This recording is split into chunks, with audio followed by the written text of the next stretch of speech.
Hello, ladies and gentlemen, and welcome to a very special interview episode of the M&K Productions Podcast. I'm your host, Mac, joined here as usual by my co-host with the most, Kristen, aka Miss Flamingo. Miss Flamingo, what is going on in the world? Lots of stuff, Mac. How you doing? I'm doing fantastic because I'm excited. This has been an episode almost 2 years in the making because we got the chance to sit down with director Evan Ari Kelman and talk about his brand new film coming out this Friday, Barron's Cove. And as you remember, this is the film I've been telling you about that was filmed in my hometown of Springfield, Massachusetts. And I said, like, no matter what, we're going to talk about this film. And lucky enough, we were able to get the opportunity to talk with Evan about the film.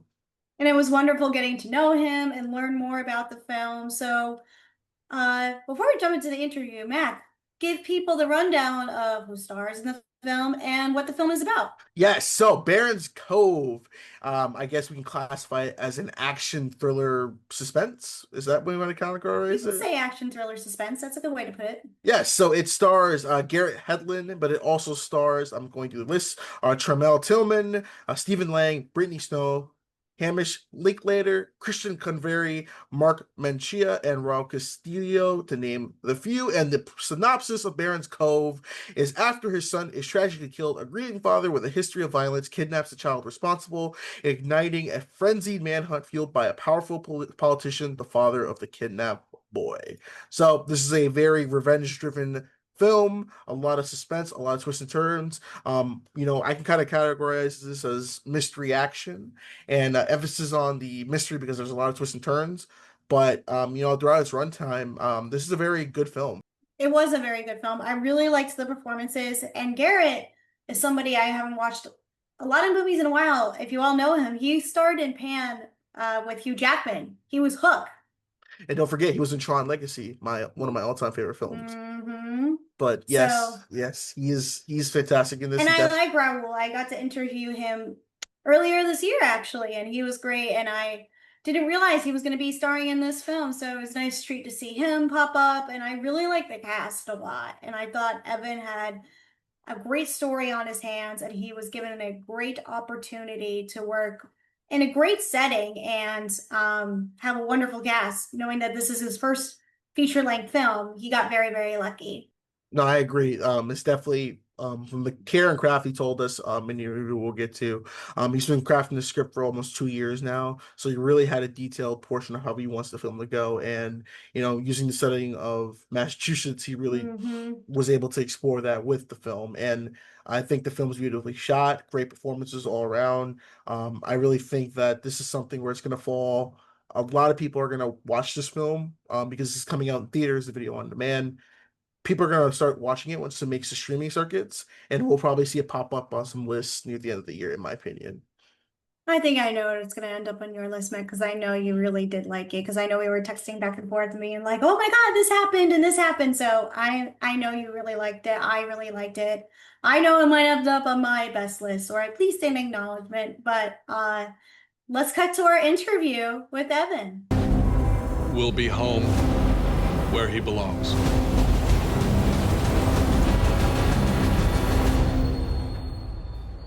Well, thank you so much, Evan, for taking the time out of your busy schedule to join us today. This is a real exciting, I want to say, moment for us because this film has played such a huge impact right now on Mac's life. He's been talking about this film to me for a while. He was so excited. I was like, great, let's see if we can get Evan on the show. And I'm so happy you're here to celebrate the release of this film and show it out to the entire world. How does it feel to you to know that this film is finally getting released?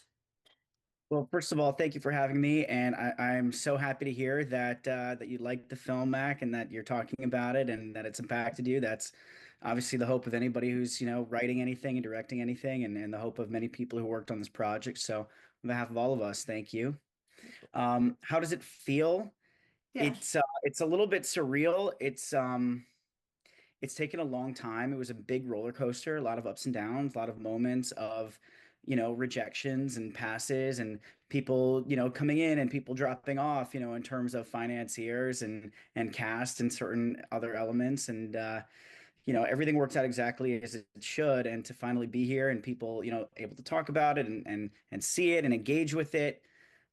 It's pretty amazing. It hasn't fully sunk in yet, to be honest, but it's very empowering, I think, to say the least.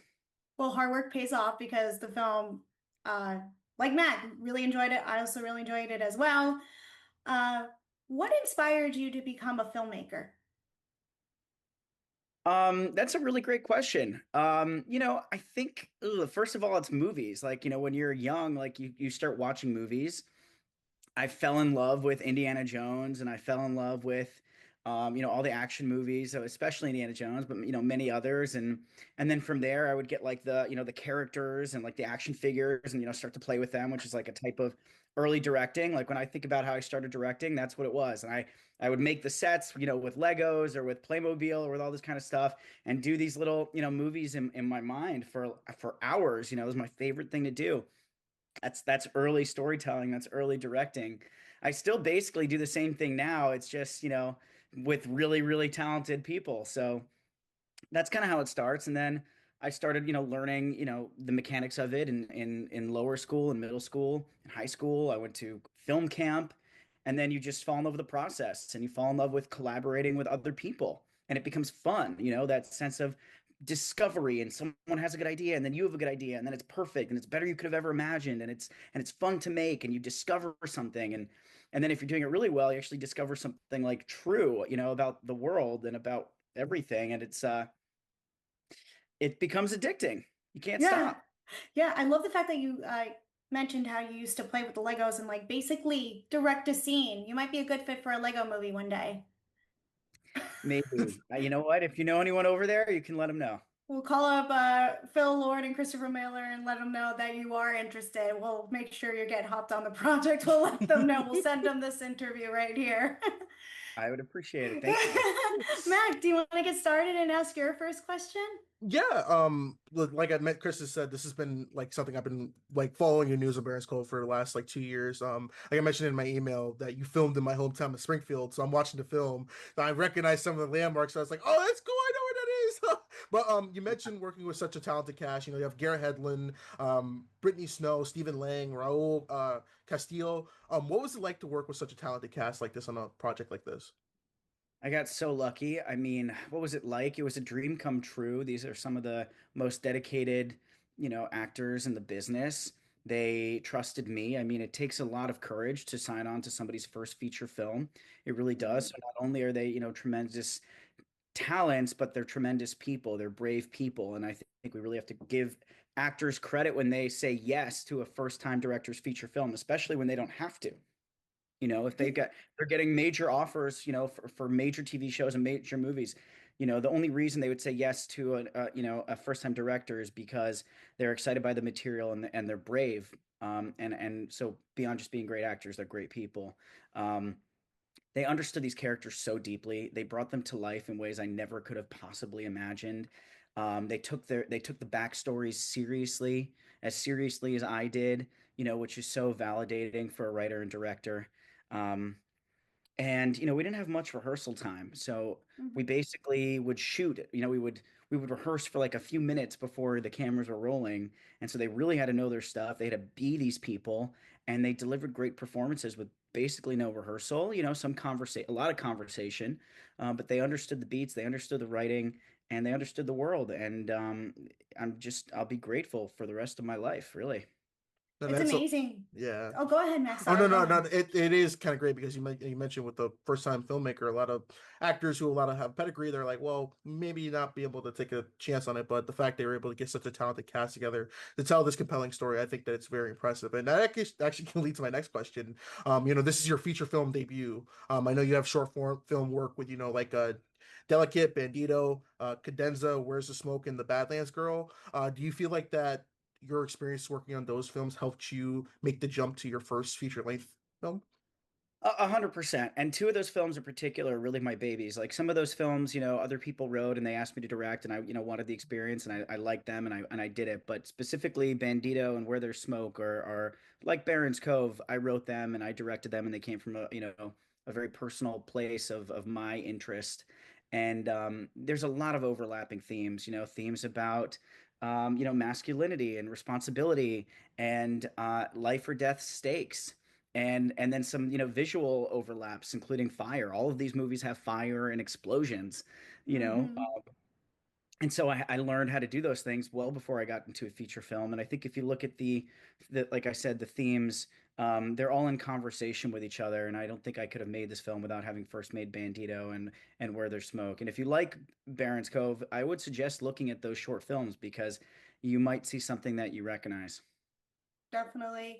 One question I have for you is that this is a revenge tale. There's a father looking answers for his son's death. It's a crime story. There's so much interesting elements going for it. And one of the things that it's also is, like I mentioned, it's a crime story. And since the movie is set in Massachusetts, Massachusetts is the home to many crime stories. I mean, we got Gone Baby Gone, Departed, The Town.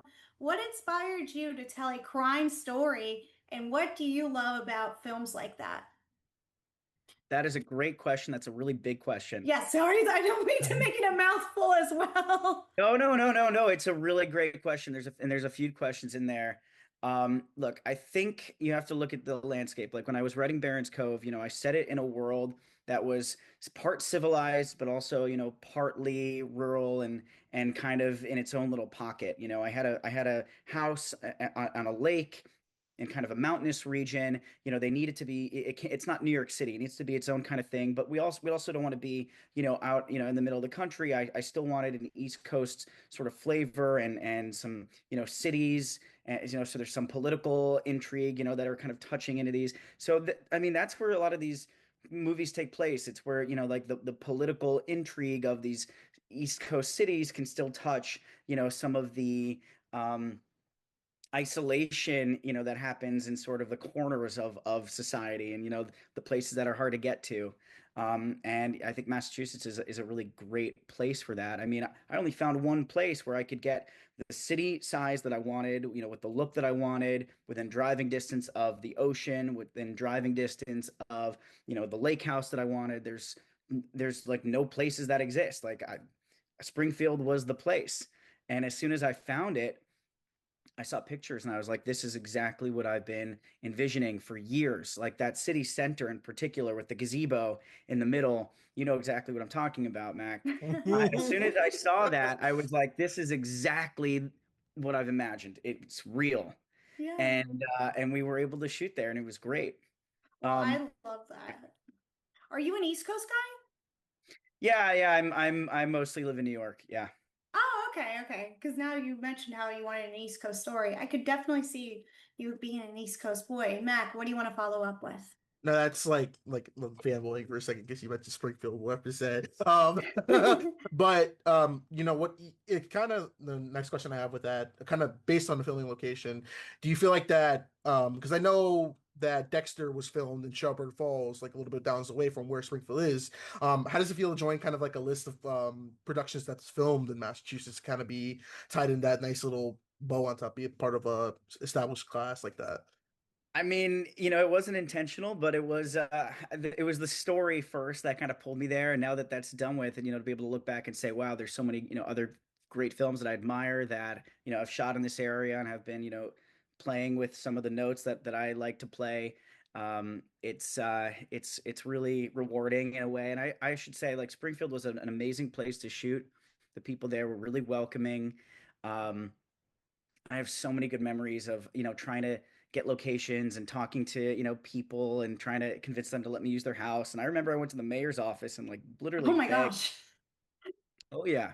I went to the mayor's office myself and basically waited in his waiting room because we really needed a location and and it's time sensitive and like someone needed to go over there and make a case and there was nobody, better. I didn't trust anyone else to really do it. I had to go do it myself. And I had a feeling I could convince them, and thankfully they heard my plea, and I think they saw my passion, and they let me shoot in the in the town hall. I mean, that was what I was asking for. That's why I chose a big part of why I chose Springfield, to shoot the political scenes in those beautiful hallways and on those beautiful steps, and in that great kind of it's not a courtroom, but it almost kind of looks like a courtroom, where I guess they have the town hall meetings. That kind of, it's beautiful. The architecture is stunning. And thankfully they said yes. But Yeah. I'll never forget just waiting in that waiting room sitting next to my brother, and it was like, if they say no, what are we gonna do? Like, we're screwed, you know? Um, and they were very kind to me, so I'll be grateful to them. Oh, well, that's real dedication right there. Knowing you went to the mayor's office, he saw your vision. I'm glad he went through with everything for this entire film. Yeah, I mean, that's what it takes. Everything that happened on this film is because somebody cared a lot, and oftentimes that was me. First, it was me, but thankfully there were all kinds of department heads and producers and talent that also cared a lot about this and pushed the limits of what was possible. I think about our production designer Jordan Crockett, and I think about our DP Matthew Jensen. There's on Hmm. an indie feature film, you're constantly being asked to compromise or to settle or to just take what's easy, and you have no chance of really doing anything worthwhile if you just take the easy path. You have to have Right, a fight every single day. right. All right, so I want to get back into the movie for a quick sec. One of my favorite scenes in the film is the aquarium scene. Can you discuss what it was that like putting that scene together? It's the most emotionally driven scene. Yeah, that scene, it was really hard to write. I mean, it's a major turning point in the film. It requires, careful language, and it requires careful performance. I remember writing that scene, and it took place in different locations, all kinds of locations. First, it was in a restaurant, but I didn't, in a restaurant by the sea, and kind of like an ocean themed Hmm. restaurant for a long time in the script. And then it changed for a minute, and it was like in a dirt bike rally for a second, and like that was kind of a theme that I was kind of playing with. And eventually I started to lean more into the themes of water and rebirth, and Caleb, again, I don't want to give too much away, but Yeah. he goes in his backstory, has an incident underwater, and then also later in the film he kind of has to return to that same space in order to transform, for lack of a better word. So water is a huge theme.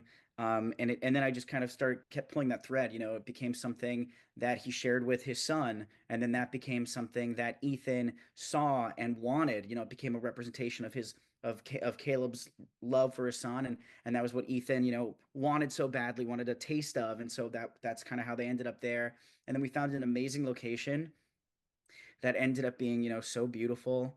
I know I know like we're talking about the same shot again. I don't want to give away too Yeah, much, yeah, yeah, yeah. but Mystic Aquarium was so generous to us, and let us come in and really light it the way we wanted to, and make it shine. I mean, that's Matthew Jensen, our DP, who just you know was firing in all cylinders. Because the Um, film looks amazing. That's one Yeah. thing. The film looks beautifully shot. You had a great DP on your hands.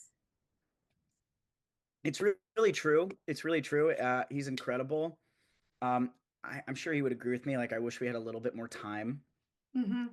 We had so many ideas that we were excited about in terms of coverage. I mean, and me especially, there were so many shots that I really wanted to get, but we had very limited time. We shot the movie in about 22, 23 days, Hmm. and you do have to compromise and combine, and sometimes stick to the essentials more than you want to. But thankfully, with Matthew and by your side, you still get the best of the best. Yeah, of course. But my last question is, what do you hope audiences take away after watching Barron's Cove? Well, I think there's a few things that I hope they take away. One of the things that Caleb is struggling with is, like, was he enough? That's an insecurity that's sort of playing Mhm. at him the entire movie.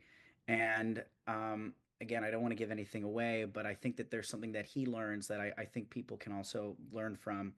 And there's this Mhm. other question, are we defined by the worst thing we've ever done? Which is something, kind of a false belief, if you will, that Caleb sort of has about himself and about other people. And through the events of the film, he's really forced to confront that. And I think he learns at the end that, again, I don't want to give too much away, but this isn't maybe the biggest spoiler of all time, but I think let's say he learns that you don't have to be defined by the worst thing you've ever done. And it's, the decisions that you make today in the here and now that really define your character and who you are. And that's an idea that I hope empowers people, um, as they leave the theater. Of course, Mac, do you want to finish up? Yeah, no, I guess my last question to ask to you, Barron's Cove is coming out this Friday on the 6th in video on demand and in theaters. What are some of the future projects that you're looking to kind of use this as a momentum to kind of gain traction on? Yeah, well, I wrote a feature film in February of this year. Actually, in record time for me. It took me like 2 years to write Barron's Cove, the first draft of Barron's Cove, maybe a little less than that. And it took me 10 days to write the first draft of this next film. Oh, And wonderful. I'm really excited about it. I'm working with producers right now to kind of refine it, and I hope to be, you know, starting the casting process on that in the next 8 weeks. If I can get all the Wow. notes in, and then I have another movie that I want to write right behind that. As soon as the script is kind of out the door and we're casting, I have another movie that I'm really really excited to put onto paper. And then besides those, projects of my own, thankfully scripts are starting to come in and we're looking at them, to see if they're a good fit. And I would really, really love to find a screenplay that I didn't write that I think I could add something to. I hope one finds its way to me. So I'll let you know. Yeah, of course. Well, thank you so much, Evan, for your time. It was a great honor to getting to know you and hear more about the film. I really appreciate it, and I'm sure Thank you. Mag was so thrilled to talk to you today. Yes, we are. Thank you so much, You got man. a home, you got to celebrate your hometown, Matt. Yes, I'm excited right now. I got butterflies right now. It was Oh, I loved filming there. The people were so supportive, all the way, from the the people who lent us their homes to the city officials who let us, shoot in the parks and shoot in the government buildings. The city was so supportive. We couldn't have done it without them. They were truly partners in this film. We're incredibly grateful, and I'm very thankful to you for giving space to me and to this film. So thank you for your time. of course. Thank you. Yeah, of course. That was a great interview, Kristen. We learned a lot of great things. We want to thank Evan for taking the time to discuss the film about it. We really enjoyed the passionate presence that he brought. Special thanks to Well Go USA Entertainment for allowing us a chance to review this movie and talk to Evan. Like I mentioned, Barron's Cove will be out in theaters and video on demand this coming June 6th. So check it out. Give it a watch. It'll probably be on a lot of people's end of the year list. And link in the description to take a look at it further on this IMDb page. Excellent, Mag. I'm so happy we got to make this interview happen. But folks, we got some fun episodes planned. We are finally going to be discussing Thunderbolts, a movie that we've been putting on the back burner and have been having some trouble finding some recording time to actually discuss it. We can actually finally review it. Yes.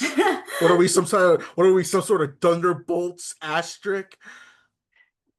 Maybe we are. Then we're finally going to do our David Lynch episode. Or finally, the man has been gone for so long. We are finally going to have the time to sit down and review Blue Velvet and honor him with some special guests. And we got some other stuff planned. I know we want to discuss Fantastic Four, which is set to be released this summer, and some other fun films. So we also have some other screeners in the works that we might get our hands on. So please be sure to subscribe, follow both of us on our social media platforms, and subscribe over to our Patreon. Yes, you get special credit, special shout out to our patrons for the month 2. Everything will be linked in the description. But until next time, I've been Mac. This has been Kristen, and you've been listening to another episode of the M&K Productions Podcast. Bye. Bye.